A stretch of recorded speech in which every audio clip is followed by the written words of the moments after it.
Bonjour tout le monde, c'est Costel. Voici donc la seconde vidéo dédiée à la calibration du courant, enfin la sonde de courant avec Inav. Si vous n'avez pas vu la première partie de la vidéo consacrée à la calibration de la sonde de tension, je vous invite à regarder la première partie, c'est-à-dire en cliquant sur le petit i en haut à droite de cette vidéo.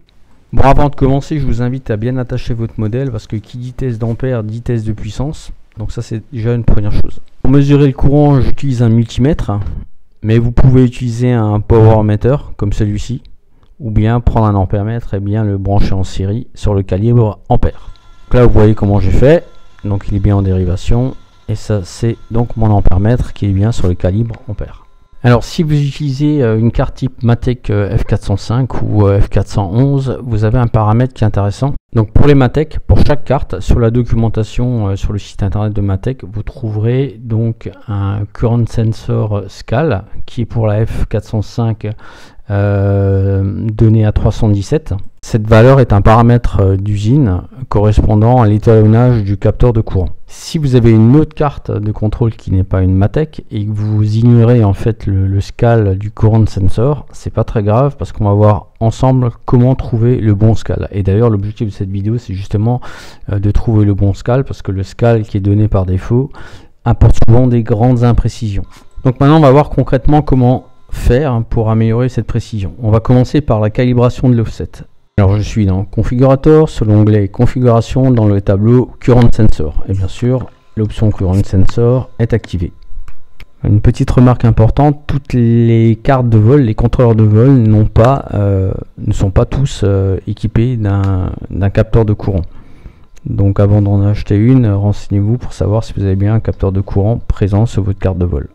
Donc ça c'est mon ampèremètre et vous voyez marqué 0,546.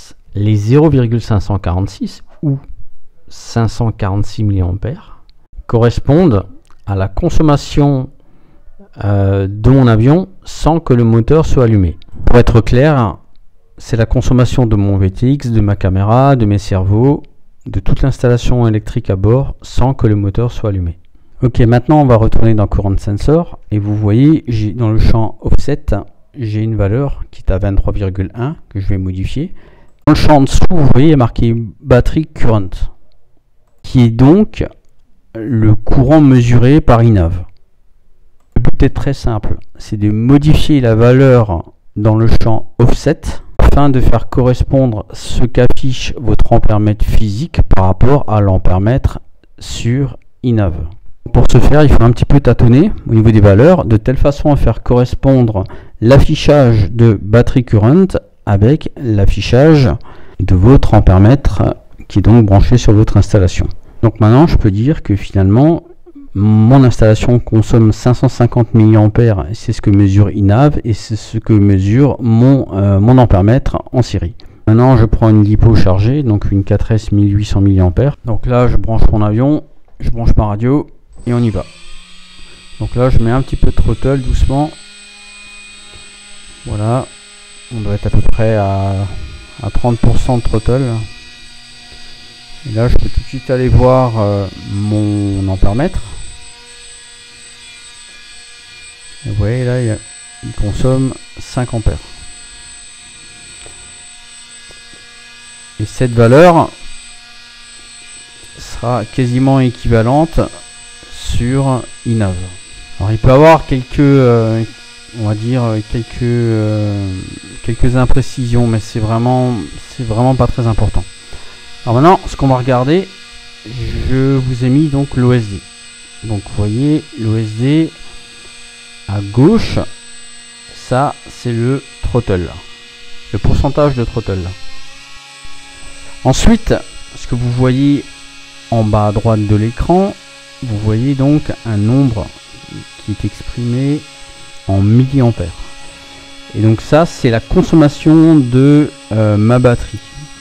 Donc on va dire que là actuellement je consomme j'ai consommé à peu près 230 milliampères.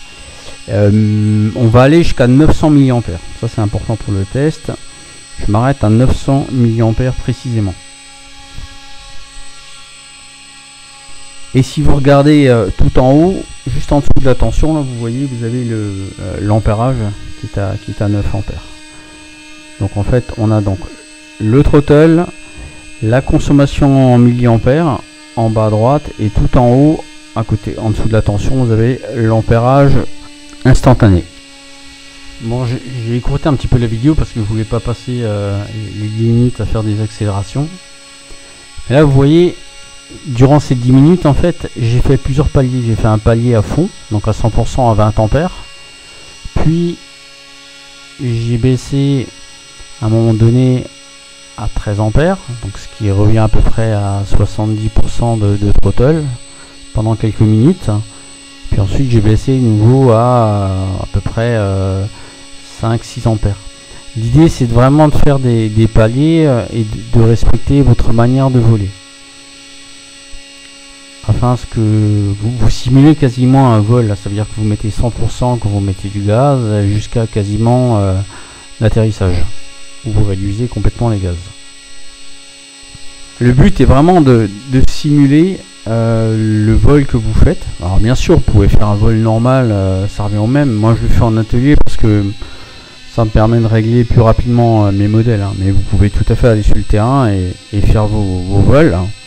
Ça ne pose aucun souci. Moi c'est juste pour un gain de temps, et sachant que j'ai passé quelques lipos pour arriver au bon réglage. Mais normalement avec ma méthode vous devriez gagner un petit peu de temps. Donc là on arrive tranquillement à nos 900 mAh théorique, hein, je vous rappelle, hein. C'est-à-dire que là on doit arriver à 900 mAh. Donc je vais aller jusqu'à 900. Alors vous pouvez aller jusqu'à 1000, 1200, on s'en fout. C'est juste une valeur, on va dire, fixe, facile à retenir. Voilà, là je suis à 900 mAh et je débranche tout. Voilà, j'ai donc terminé mon test. Donc maintenant je coupe tout et je vais mettre en charge ma lipo. J'ai consommé 901 mAh à peu près. Ce qui veut dire que mon chargeur devrait remplir de nouveau ma lipo à 900. Et là vous voyez qu'elle l'a rempli à 871 mAh. Il y a à peu près 30 mAh de différence, c'est pas grand chose. Bon, c'est maintenant que ça devient intéressant. Ça c'est un document Excel qui est disponible dans la description de cette vidéo et je vais vous expliquer comment ça marche. Donc on a une différence de milliampères entre le nombre de milliampères affiché à l'OSD et le nombre de milliampères chargés. La principale raison de cette différence vient du fait que l'échelle SCAL donnée par le constructeur, en l'occurrence moi j'ai 317, ne correspond pas à la réalité de mon installation. Donc maintenant on va voir ensemble comment trouver la bonne échelle SCAL. Et c'est tout simple, il y a une formule, c'est donc les milliampères affichés sur l'OSD divisé par les milliampères chargés multiplié par l'ancienne échelle SCAL. Ce qui nous donne 901 mAh affichés sur l'OSD divisé par 871 mAh chargés multiplié par 317, ça nous donne 357. 357 c'est la nouvelle valeur SCAL.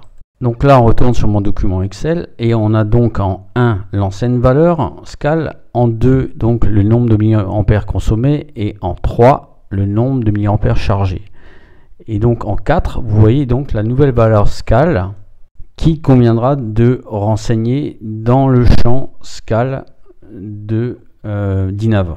Et c'est absolument tout ce qu'il y a à faire. Donc ça c'est le document Excel que je vous ai mis donc en ligne. Donc vous voyez, donc là vous rentrez les différentes valeurs que vous avez obtenues sur votre OSD et sur votre chargeur et ça va vous calculer automatiquement la nouvelle valeur du SCAL à renseigner donc sur votre Inav. Je vous ai mis un petit taux d'erreur, hein. Donc 3,44% c'est l'écart finalement entre ces deux valeurs, entre les 871 mAh et les 901 mAh. On va dire, on va pas appeler ça un taux d'erreur, on va appeler ça une marge. Voilà. Ce qui est important à souligner, c'est que si par exemple je mets, je sais pas, on va dire ici une autre valeur, mettons, oh là tiens, 1050 mAh, vous voyez que j'ai une marge négative. Ça veut dire que si c'est négatif, la capacité affichée dans l'OSD est plus importante que la capacité consommée dans la lipo. Ce qui veut dire que c'est dangereux. Ça veut dire que votre OSD vous informe que vous avez consommé moins et en réalité vous avez consommé beaucoup plus. À l'inverse, si je change la valeur, si je dis que finalement le chargeur n'a chargé que 800 mAh sur les 900 annoncés, on a un taux de marge de 12%, ça voudra dire que finalement vous laissez une marge de sécurité entre finalement ce qui est affiché à l'OSD et ce que vous avez réellement consommé. Donc dans ce cadre-là, ça me pose moins de problèmes. Voilà, maintenant vous savez comment calibrer votre capteur de courant. Bon, on arrive à la conclusion et les remarques.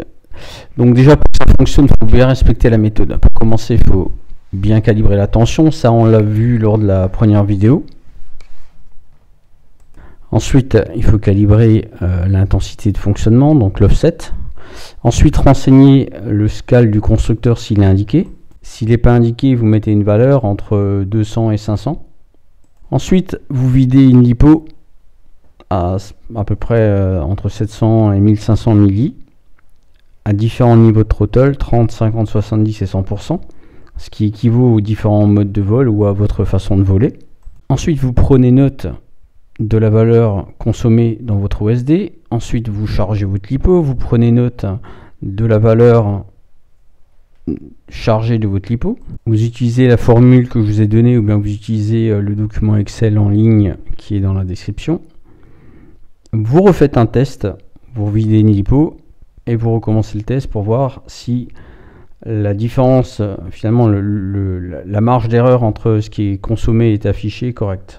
Si ça vous semble correct, vous arrêtez l'opération. Si c'est pas correct, vous refaites le test à partir du point 4. Alors par rapport à mon expérience, les conclusions, la mise en œuvre reste quand même simple, même si vous avez trouvé que c'est compliqué, c'est une habitude, mais une fois qu'on a compris le principe, ça va très vite.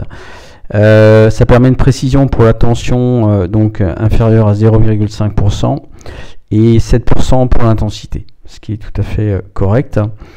Ça reste fiable pour des vols linéaires.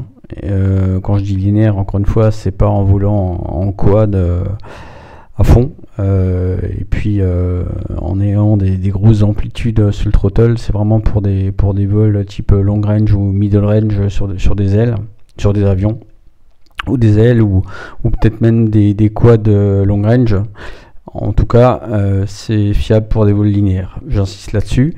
Et moi j'utilise toujours les mêmes lipos. Alors j'ai pas fait de test sur des lipos différentes, j'aurais peut-être dû, mais en tout cas j'utilise toujours les lipos de même taille, de même capacité, pardon. Alors il faut savoir qu'il peut y avoir des erreurs, comme toujours. C'est tout à fait possible si vous volez de façon non linéaire. Simplement parce que les capteurs de courant, je précise, c'est bien les capteurs de courant qui posent problème et non pas l'algorithme INAV. Les capteurs de courant sont souvent implémentés d'une façon très sommaire, et ce qui explique qu'ils ont du mal finalement à mesurer des courants variables pour diverses raisons que j'ai pas envie de d'aborder maintenant, sinon on va discuter pendant un moment. Il existe une solution en fait qui consiste à monter un capteur externe dans certains cas, typiquement un capteur externe de vecteur, un capteur de courant. C'est possible et ça fonctionne plutôt bien. Voilà, moi j'en ai terminé avec cette vidéo qui est déjà assez longue. Si vous avez des questions ou des remarques, utilisez les commentaires. Si vous avez apprécié cette vidéo, je vous remercie de me laisser un petit j'aime. Si vous n'êtes pas encore abonné, abonnez-vous. Toutes les informations sont dans la description. S'il manque quelque chose, faites-moi signe, je suis à votre disposition. Merci, à bientôt pour une prochaine vidéo. Bye.